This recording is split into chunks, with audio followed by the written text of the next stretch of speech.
Welcome to the Heat Beat Podcast. I'm your host, Giancarlo Navas, and with me today, there's nobody. This is a first for the show. I'm flying solo today. We had a couple cancellations last minute, but I'm here for the people. I'm here to give you guys the content. I've never done a show. Listen, it's been a while since my FIU Student Media Day days that I've done shows by myself. So welcome. If you're on Twitch chat on twitch.tv/MIAHeatbeat, I welcome you to this program. I'm actually excited. If you're listening on the podcast, you got to join us on twitch.tv/MIAHeatbeat for any of our live podcasts. You can follow us at MIAHeatbeat on Twitter for all the updates on that, on our locker room sessions. Those are a lot of fun. We do those mornings after games, where you guys can kind of talk to us and ask questions. It's more interactive. But today we're vibing with chat. Crab photographer in the chat is like, you need deuces to bail you out. Listen, we are above the deuces. Okay. We don't need the deuces here to help out. Schmied and Smolnik in chat says Gears are already talking too much. Well, this is all you get today. Maybe somebody comes to help me out from Heat Beat. I know that everyone was a little busy today, but the show must go on. Let's start with we could go a couple directions, chat. We can go Kawhi's agent making some comments. We can go the game last night. We can preview the Laker game. We can go Dedmon. I think I'm going to start with Kawhi because that's kind of like, I don't know, to me that's a little exciting, and who doesn't love free agency talk?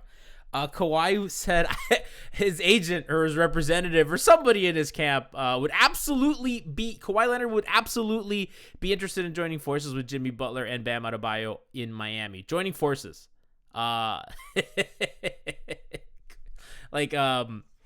Listen, that's why the Heat are who they are, because they're going to be in the game for any superstar. They're going to be in the game for any free agents, even if they're not the ones that are getting them. Even if they're not, like, it's been since, they got Jimmy, but before, to LeBron and Jimmy, they were linked to a lot of names that they didn't get. The Gordon Hayward saga, KD, Giannis. There's a lot of strikeouts, right? There's a lot of names they didn't get, and that's okay. That's fine. But they're going to be in the conversation. I remember specifically when Anthony Davis was kind of in the discussions of getting traded. I remember there was a report out there. Yes, Karmic Beat in chat says they got Luol Deng, most important signing in Heat history.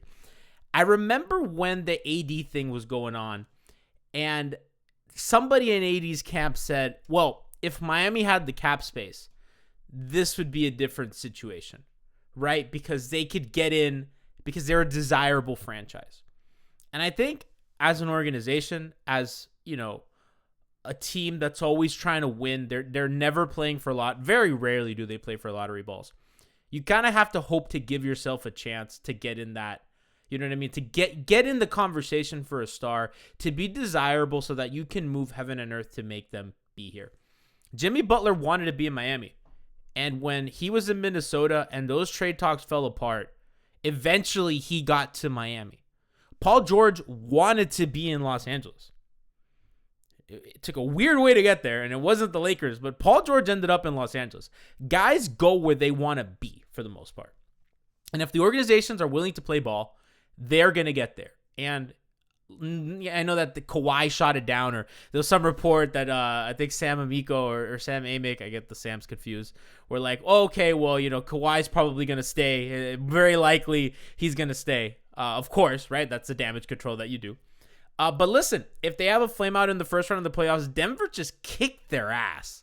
Like, just totally kicked their ass. And that's an awful matchup for them, by the way. Like, Denver's gotten a lot better since the Aaron Gordon deal. They're fucking coming.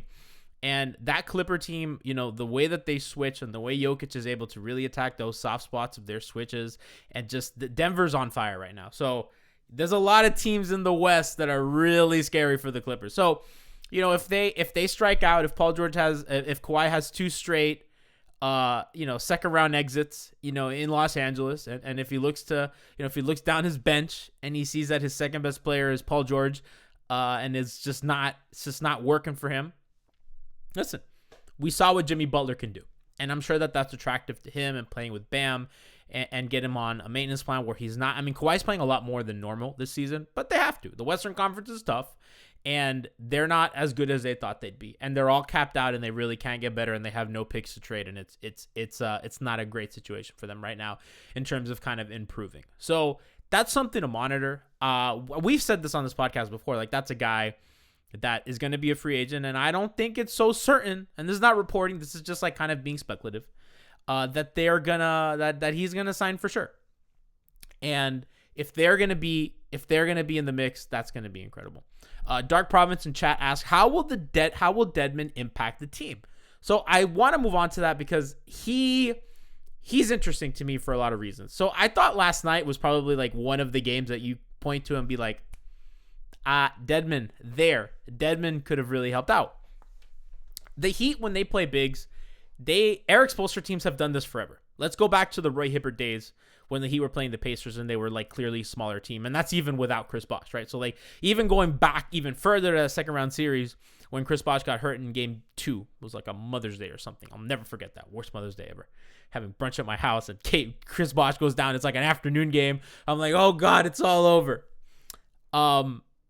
And they love to front the post and send help. And that's what Eric Spoelstra teams have done. And even when Hassan Whiteside was here, when they can get away with some single coverage, they like the help. And I understand. If it's not, it's harder when it's a guy like Jokic, right? Because Jokic is gonna absolutely murder you picking apart help. So wherever you're helping from, wherever you're sending that second man to, you front and you help. That swing pass is going to be there, and they have enough shooting and enough ball pressure to the rim where that becomes a nightmare for you.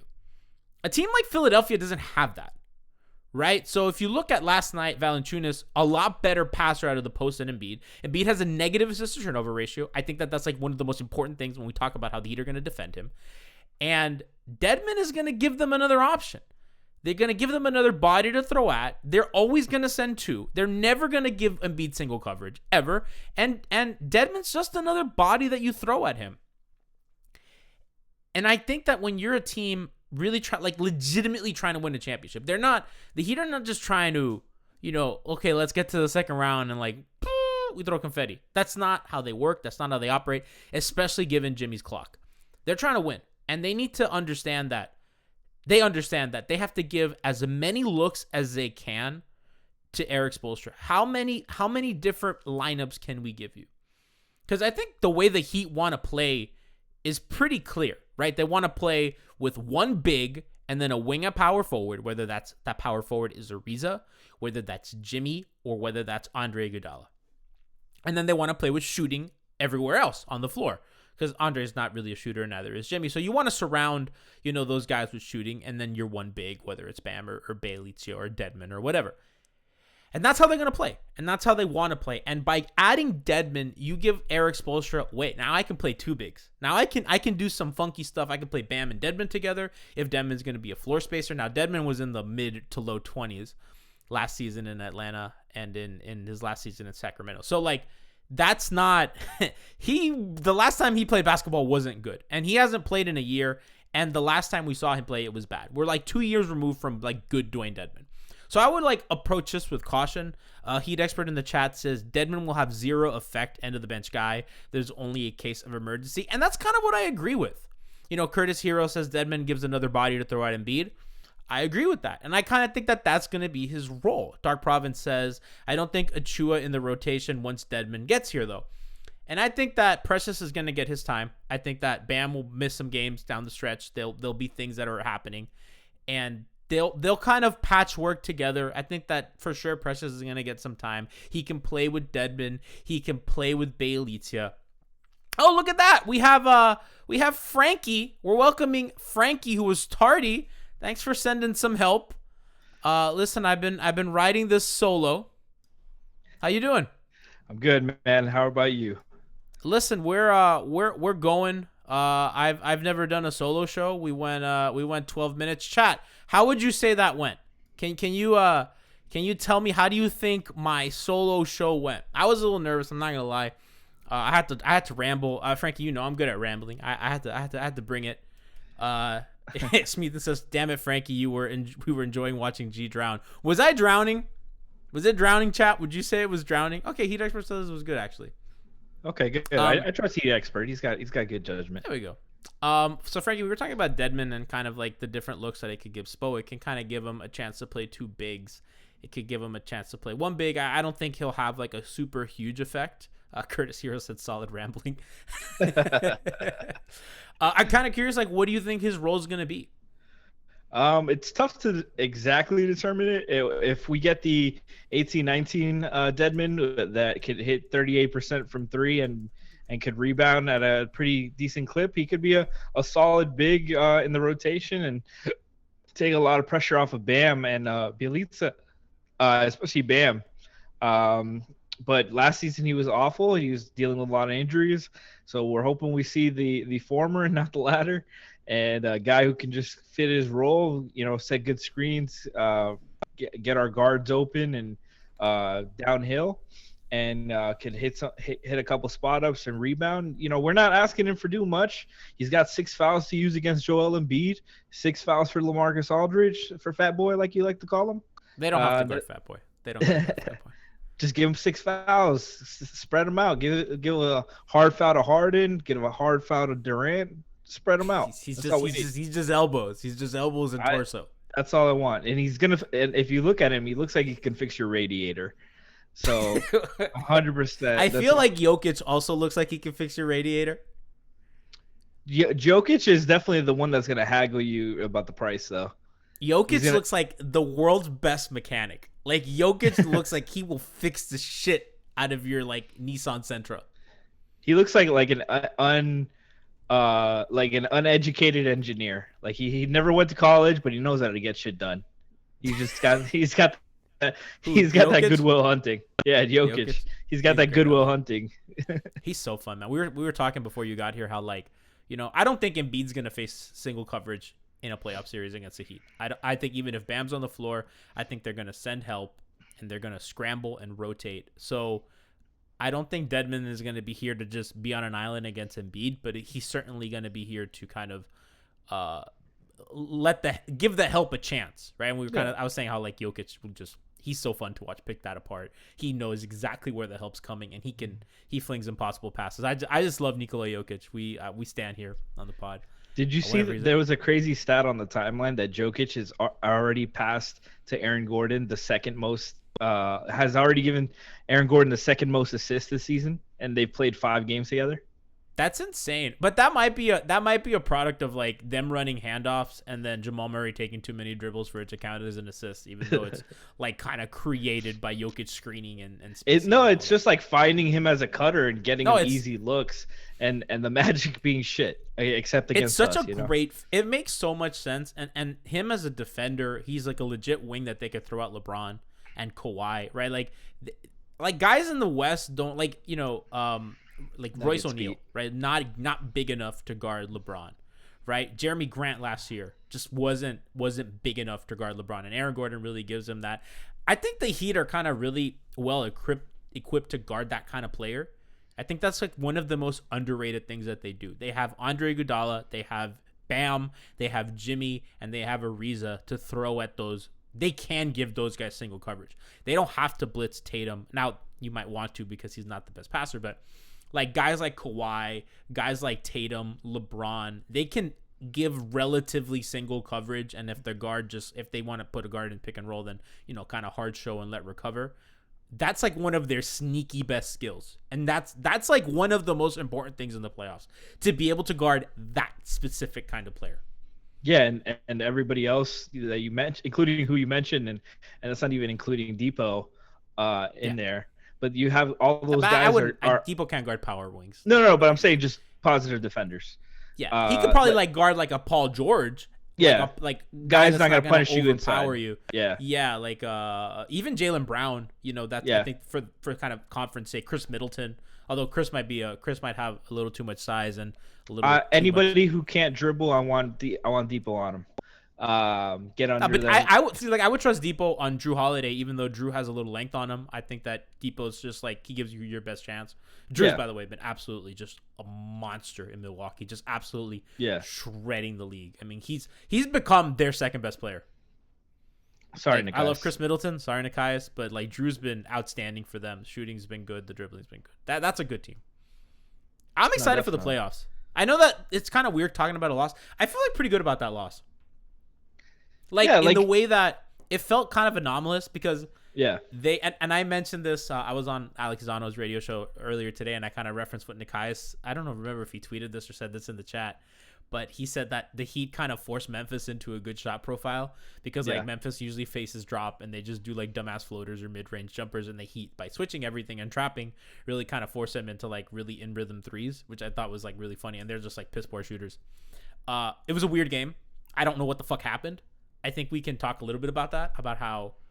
I think first and foremost, I mean, but beyond the switching and the trapping that apparently pissed people off, I was like, whatever. That's kind of how they play defense, right? But I thought the rotations were just always a step short, always a little late, always not like that's their thing, Franky. Like they don't have overwhelming athletes on the perimeter. Their rotations are so fucking crisp and clean that even Tyler is in the right place at the right time and there early, and that just wasn't there yesterday. Yeah, I've said it on the pregame show aplenty, but you kind of see this team's identity is definitely a slower game. They want to play half court. They want to out execute you, force you into tougher shots and stuff. They did none of that yesterday. They played a high paced game. It was 124-114. That's not the kind of game the Heat win. They need to grind it out a little more of a slugfest 90s 2000s type basketball game. Do you want them to do that? That's been how they win. They win the games 98-93. Not I don't 100. Like that though. But I like yeah, but like they can't. They need to pick up the pace a little bit. They have. I know they're not hitting shots. If they don't not hitting shots, they can't do that. I would like so like, and we've talked a little bit about this. Like I like Victor kind of getting them into early offense a little sooner. I think that's like huge. They're 30th in pace partly because we've said this a bunch, but they take a million seconds to get into a dribble handoff, and then all of a sudden when they switch that, now you have 8 seconds to make something happen. That's bad for the offense because you're not grinding out possessions. You're just wasting time doing nothing. There's one thing when you're working switches and in the playoffs, I trust them to do that. I trust them to execute their offense a little sooner. I mean, we haven't seen much of it, but I saw it last season. They were getting into their sets a little quicker, and if someone switched, they're like, okay, where's Jimmy? There's a mismatch. Jimmy's going to find it. Jimmy's going to hunt. Jimmy's going to attack. Shout out to Curtis Hero for the tier 1 gifted sub. Man, we love that support. You're the best. Curtis Hero specifically is just fucking awesome. We love you, dude. So they need to be a little faster so they can work the chessboard a little better. Yeah, definitely. A Heat expert here is saying they use so much energy on defense, all the stuff they run in their offense, that they have to maintain a slow pace. It's a great point by him that they do run so much offensively, the motion offense, the Duncan running off handoffs, Bam setting the tone offensively, Jimmy having to attack isolations. Isolations get exhausting as well. Like you're trying to overpower him, and he's not ISOing a lot though. He's not. No, but he's looking to go through guys. In the overpowering sense. So he's trying to get a good matchup, and he's trying to get to the rim, be aggressive, attack mentality. That's exhausting work. But I'm with you. I just think they need to be a little. I think they need to. Sorry about that. They need to be a little better offensively. They need to be 100%. 100%. They're not going to win. They have to have a little more bite. They're not getting to the finals with this kind of offense. They need to. The shots need to fall. Once the shot, like we mentioned this yesterday, Ariza, Bielitsa, they're all shooting below 30% since they've gotten here. They haven't greased the wheels yet on offense like we hoped. I think as long as Tyler and Duncan are fine, I think. Yeah, they've gotten better. They've gotten better, definitely. Both of them shooting the ball a lot better since the deadline. But you need more depth than that because you're not.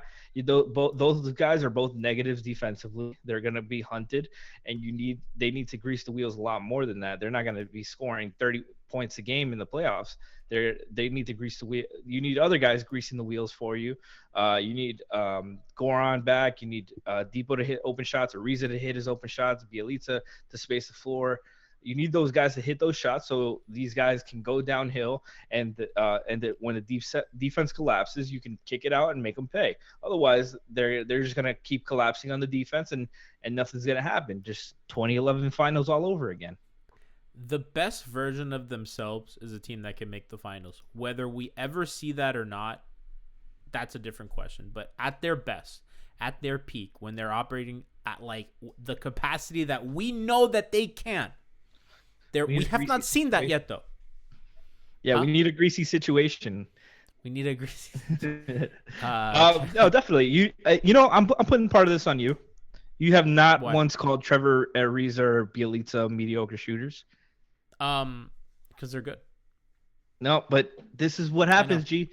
This is what happens. I know. You got to play your role. Everybody needs to play their role. You got to perfect your role. You knew your role last year, and that's why I got to be a team player. I got to figure something out. Yeah, I mean, I take responsibility for that. We haven't fat shamed Bielitsa enough over here, so maybe that's the next step. I don't know. We need to figure something out for these guys.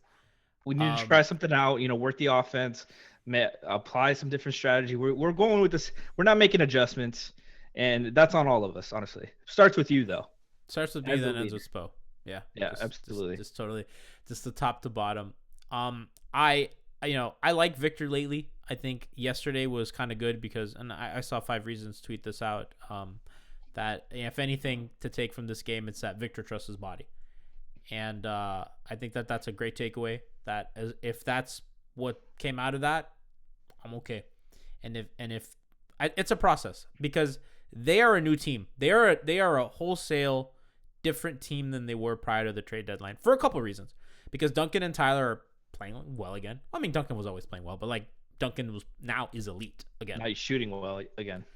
Not even because he was elite before. Because 39% on like 8 attempts is fucking elite. He's like super duper elite. He's like best, and like even before that, he was like third in made threes. It's crazy how we're like, no, we need more out of you.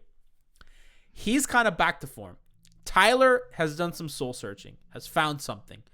I don't know what he's found, but he's found something, and I like it. And if those guys are playing well, the team looks different. Everything works differently when they're there.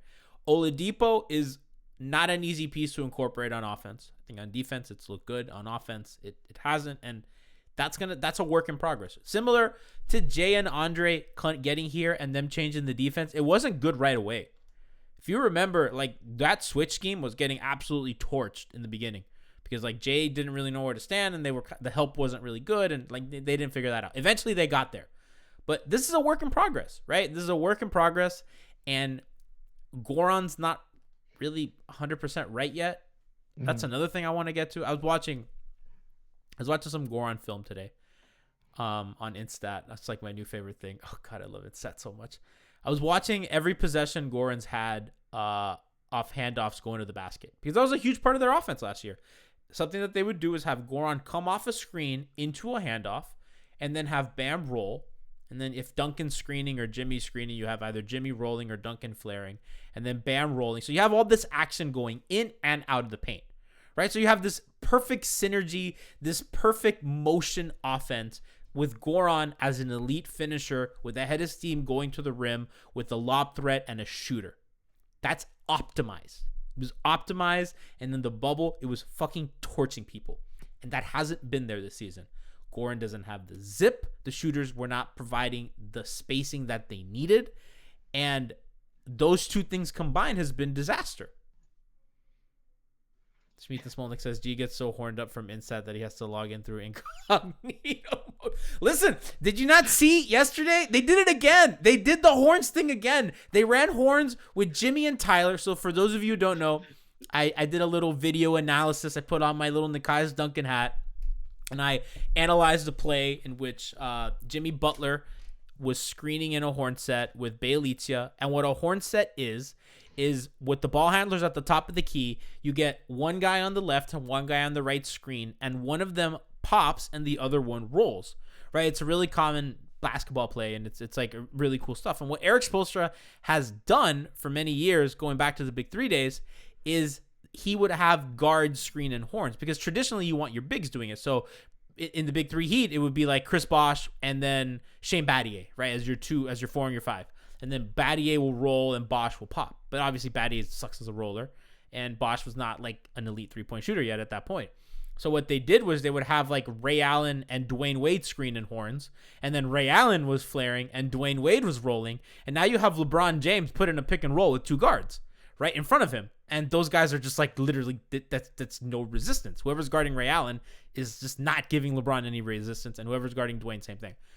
And Spo has kind of reincorporated that, except using Jimmy as a roller. So what they've done recently is they even clear out the side. So normally in a horn set you have your 4, your 1 and your 2 and the deep corners.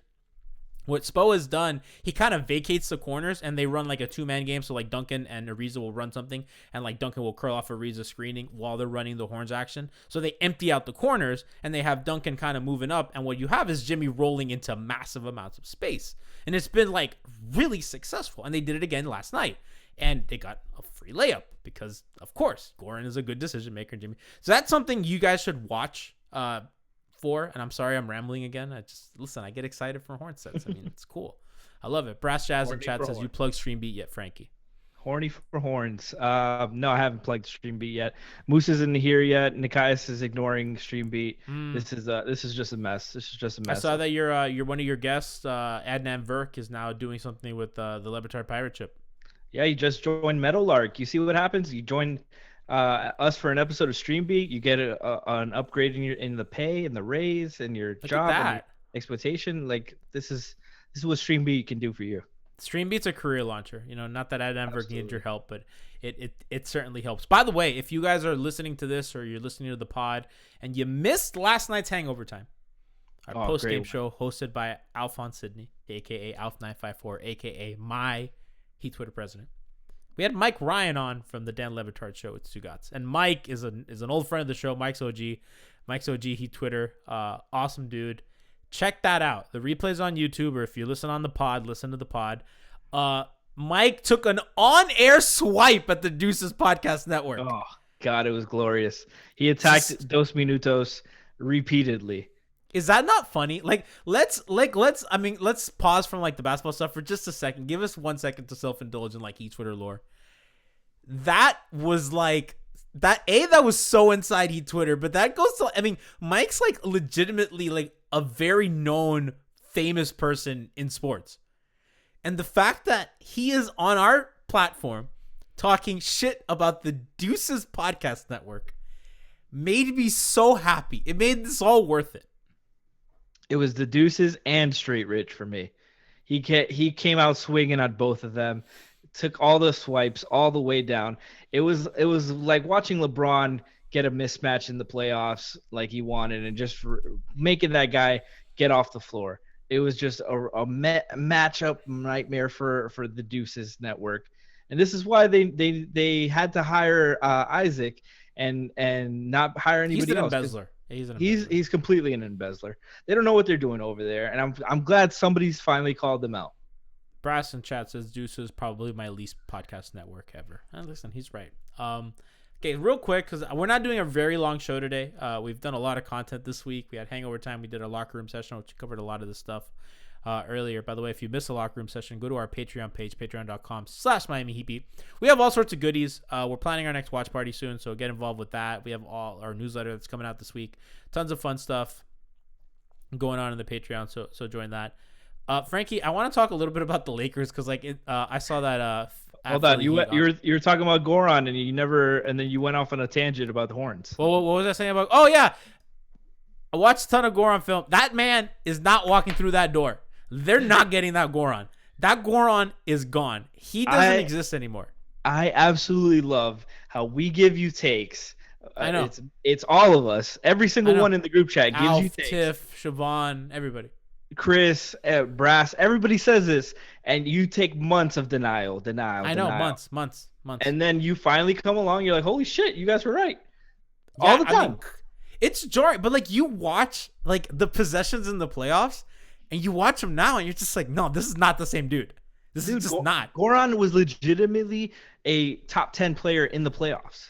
That's legit, stats don't tell the story, because you look at the numbers and you're just like, he can replicate this. This is not, you look at it and you're just like, that's not so impressive that he can't do that again.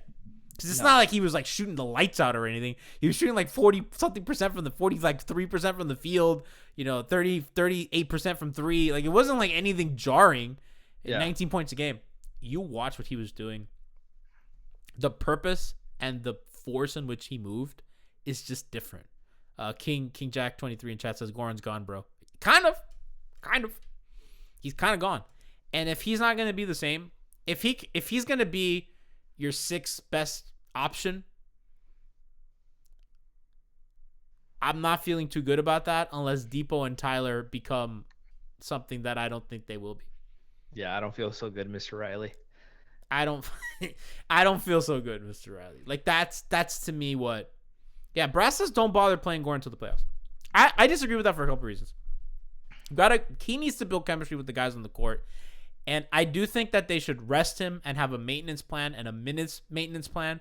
But I don't know how serious people are when they say like literally don't play him until the playoffs. Like maybe shut him down for weeks. I don't know. I don't. They tried that with Dwayne. Do you remember? They would just like shut Dwayne down for like, and then he looked like shit that playoffs. And the season that he didn't have a maintenance plan, he looked way better. He was in much better shape. It's tough. Brass says fuck you. I'm right. Probably. I agree with Brass. Yeah, Brass could have come on the pod, but didn't. Fucking coward. He's in chat, but he won't come on talk with us. Ooh. He's too good. Now he's on Hangover Time producing. Doesn't do pods anymore. Ooh. Brass. Yeah. So don't you dare disagree with me. Yeah. Seriously. So something to monitor. I would try. Like it doesn't have to be a full-on maintenance plan. Just avoid the back-to-backs and stuff like that. Like especially road back-to-backs. Try to rest on where you can. You have Nunn and Vincent who have played decently this year and can, they're not going to replicate what Goran can do fully, but Nunn can give you some scoring punch off the bench. Vincent can give you some defense and can run the offense solidly enough. That's where you can get Goran the rest that you need. They're still playing for a playoff spot. They're still playing for a home court advantage. They do need Goran to get to a good spot in the playoffs. They need him. And again, for them to unlock the best version of themselves, they need him to be something that he isn't. And the burst isn't there. The finishing's not there. Shooting, not very good. I've mentioned before the step back in isolation. That step back three was huge for him. It's not there. That was like one of the most important things he added to his game. Made him very difficult, especially coming off handoffs. If teams were switching and Biggs had to really lay off of him, he takes that one hard dribble, then the step back. The Heat are great. I saw.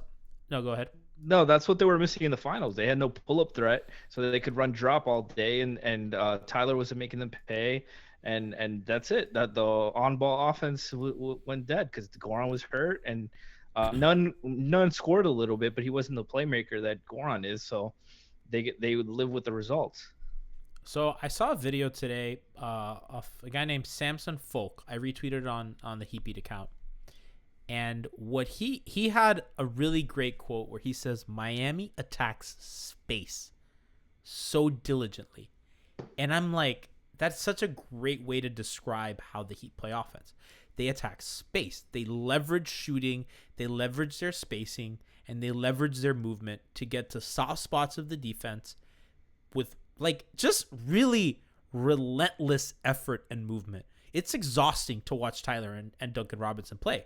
I mean, Duncan and Tyler are in full sprint all the time. When they come off the screen, they are not trotting, right?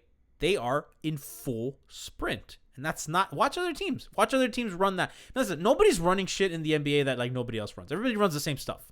For the most part, the sets are a flex action, floppy is floppy, horns are horns, pistol is pistol. All this stuff is the same, right? Yeah. To a degree, everybody runs their little variations, but watch how other people run this stuff.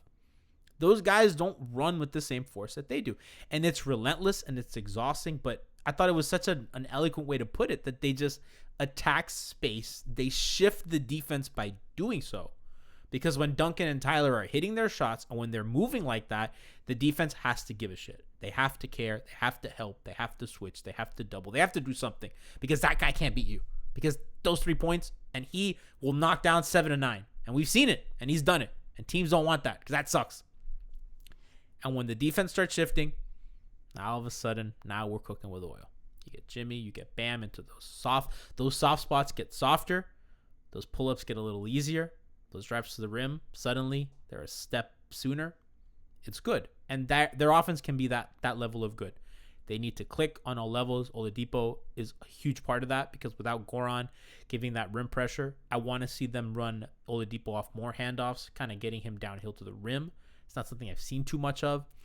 He's not the shooting threat that Goran is, which makes him imperfect for that because when Goran comes off that handoff, he is a legitimate threat to pull up right there off that catch. Depot is not, but Oladipo's quicker. He has burst and athleticism that Goran doesn't have. Goran is a stronger kind of, burlier finisher and stuff like that. So I would watch out for that. What you got, Franky? Oh yeah, I was gonna add. Like you said, most teams run the same kind of stuff, but the Heat really have a custom to, since these guys are bottom tier roster guys that had to work their way up from the G League, bottom of the lottery. They had to, nothing was given to most of these guys, so they've had to like really perfect their craft. There's, you can come off a pin down, but if you're not walking down your guy and creating an easier angle for yourself, like you're making your job harder. Some guys can get the ball off a pin down without working hard and still hit that shot. But you're not going to increase the amount of open looks you're getting if you're not doing the work early. Duncan is phenomenal at that. He walks his man down, puts his shoulder into him, creates that angle, gets him leaning that way, and then full dead-on sprint coming for the handoff. And that's what forces the big to come hedge up and play the line so high. So and then as a result of that, like you said, Bam gets open, Jimmy gets open, Duncan jumps up, gives him the drop, the Red Sea parts, and they're coming in for the flush. It's stuff like that you don't always pay attention to, but it's such little minor details that make all the difference. And Duncan's is so good at that it's amazing to watch. And him being 6'8" and just having that high release and getting his shot off so quickly makes all the difference in the world too. For that, he's just a phenomenal shooter to watch play. It's why we watched last night's game and I don't take much from it, right? Like there's a couple things that you can be concerned about, but I thought the reason why they lost that game was anomalous. It's not why they lose basketball games in 2021. They don't lose basketball games because their rotations are bad, and they don't lose basketball games because they make stupid decisions on defense. Normally, they lose basketball games because these motherfuckers can't score a lick, right? Yeah. And if Dillon Brooks is going to have 23 and a quarter, mostly on Jimmy, like scoring over Jimmy. Tip your cap. That's it. But it's frustrating, Franky. Like the fan base is pissed. I mean, we know. I mean, the fan base is pissed, and I think rightfully so.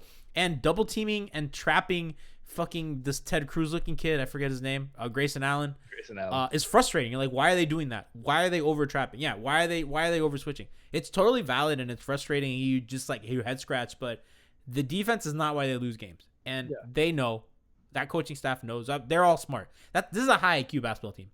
Yeah, definitely. I thought what Nikai said was interesting on the timeline, that they're kind of just running their defense what they want to run, even though it's not a good matchup. They didn't adjust to their opponent this game. They were running their stuff that they're trying to work on and try to get ready for the playoffs. And normally, like you also mentioned, that most teams are running drop and going under these screens on Ja and trying to force this team into taking floaters and contested shots. But the Heat are going over, they're switching, they're trapping, they're hedging, they're forcing the actions toward the rim, towards them aggressive. And it's not just Ja that's a threat to get to the cup, because these guys get to the cups and hit floaters at a high level. It's slow-mo doing it like an old man at the YMCA, just knowing how to play and hitting the shots off the glass and stuff. They didn't adjust to this opponent, definitely, and I kind of like it in a way that they're trying to like force their way to they know they can adjust to them and win this game, but they're trying to really test their defense. They're trying to see, this is a bad matchup for how we want to play our defense. Let's fucking play our defense anyways. Let's test it out. This is a young, spurly team. They're just going to run. They're going to push the pace. They're going to get on transition. They're going to attack early and often. They're going to if there's not a shot when they get to the rim, they're going to kick it out. The next guy's going to attack it over and over and over again until the open shot gets there. And that's a great test for the defense. You saw they weren't up to par. They were definitely not a playoff team defense. They looked last slow. night. It wasn't even like I don't even want to blame the scheme too much. Well, you can talk like why the scheme didn't work, but like they just legit were not executing at a high level. Yeah, but they have always struggled. They're an older team, man. You have a I like what reason. Heat expert says in the chat. He'd struggle with those young athletic teams. Yeah, Yeah, those they quicker always guys. have.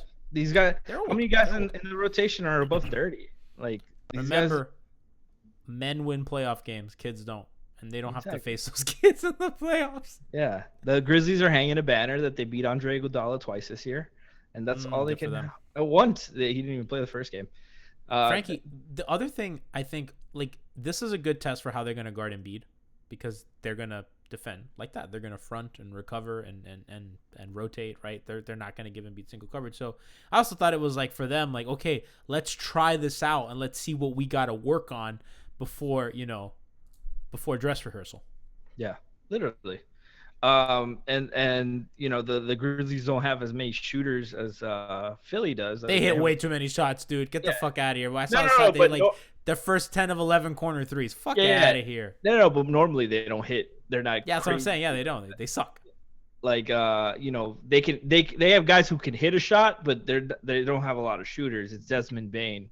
Rest in peace, my draft coverage on Desmond Bane. I don't like people getting upset at them not getting Desmond when they needed a guard, because they also needed a big, right? And they got one. They Right? could have So got if Precious had panned out. Like, I don't know. I just think that's a dumb exercise. I didn't like the Precious pick just because it was like They almost traded him for Lowry. Like, come on, let's stop this. No, like, man. But if they had drafted Maxey or Bane, they would have had Lowry. That would have been enough. They wouldn't have been begging for a draft pick. No, I think they were going to beg for the draft. They were begging Philly for the draft pick regardless, and Philly had better younger players. I don't think so. I think. But no, man. Regardless, yeah. It's just one of those nights, man. That the shooting's not there for the Heat. The defense wasn't there. They were steps slow. That's okay. You take that. You learn from it. You move on. This is a veteran team. They're not gonna hold their heads down on this loss like the fan base does. They're not. We're apocalyptic. Yeah, we go game to game. If they won that game, we're like, yeah, beat our chest, 7 in a row. Let's go, baby. We got this. But no, they lost the game. They lost a tough game. They looked slow. That's okay. That happens. We're good. Time to time. We move. We're Gucci. It's all good. Lakers tomorrow, which, by the way, I think Philly Heat said the Lakers have like a 100 defensive rating in like their last 5 games or something. We're coming for that last 2 weeks or something, huh? We're coming for that ass. Shout out to OG for almost starting a benches clearing brawl. Dude, I love OG Anunoby. Where's Jack? Indiana University's finest. I love OG. He's deeper than him, but yeah, it's great. I love it. Tomorrow, they got to win tomorrow. I don't think there's any kind of must-win game. Ways. Not a must-win game, but like they better win. Like, come on, you gotta beat revenge game. You gotta shit on them. You gotta beat Dennis Schroeder. You can't go in. And remember, Barry Jackson said this earlier in his article. He's like, remember, the Heat lost to a Clippers team without Kawhi and Paul George twice. God, some of those fucking early season losses. The Heat are with Jimmy. With Jimmy, the Heat are going to look back at some of those early season losses, and if they fall short of a home court seed or anything like that, they find themselves in the play-in game. They're going to fucking regret some of those. They got to get the fuck out of the play-in game. Like, yeah. I want out of that play-in game. I want that 4-5. I don't care. I'll take the 5 seed. I don't care. But out of the play-in, just away from it. I don't want any one-game samples where somebody hits 15 out of 20 corner threes, and I want Philly in the second round, man. I want Philly in the second round, and I want to see. That's the matchup they should want. Yes, absolutely. I want Philly in the second round. I'd actually want Philly over Milwaukee. Yes, because I want Milwaukee to face Brooklyn. Oh, I didn't even think that far ahead. No. I just think the path for them is Philly. I think. Man, the path's easier if you go through Philly. They can outscore Brooklyn, and I don't care if they have the wing defenders to do a good job against them. They just won't outscore them. It's too hard. Milwaukee can, and Philly can, but Miami can't. And I do think that Miami has some tactical advantages against Milwaukee and the Sixers. Now, Milwaukee, very interestingly, is switching a lot this season. I think I saw that they're switching 18% of their possessions rather than 9% last season. So they're trying stuff, right? And switching really hurts the Heat. They're not a high switch team yet, but they're working on that. So that's something to watch. I think they play the Bucks one more time this season. I know Giannis is missing some time now. They escaped. They barely lost to the Warriors without Giannis yesterday. Steph had to like go crazy. So listen, the Eastern Conference is fun. There's a lot to look forward to. Tomorrow's game against Dennis Schroeder and the Lakers is going to be important. I'm sure that TNT is very mad that game has no stars except for Jimmy and Bam. I guess I know Oladipo. No Lakers stars. Remember our Patreon, patreon.com/Miami Heatbeat. Follow me at GNavas103 on Twitter. That's GNAVAS 103. You can follow Franky at FrankyG_. Franky. Follow StreamBeat. Yeah. What is StreamBeat? You want to tell people what you and Moose are doing with StreamBeat? When do you guys record? We usually record on the weekend.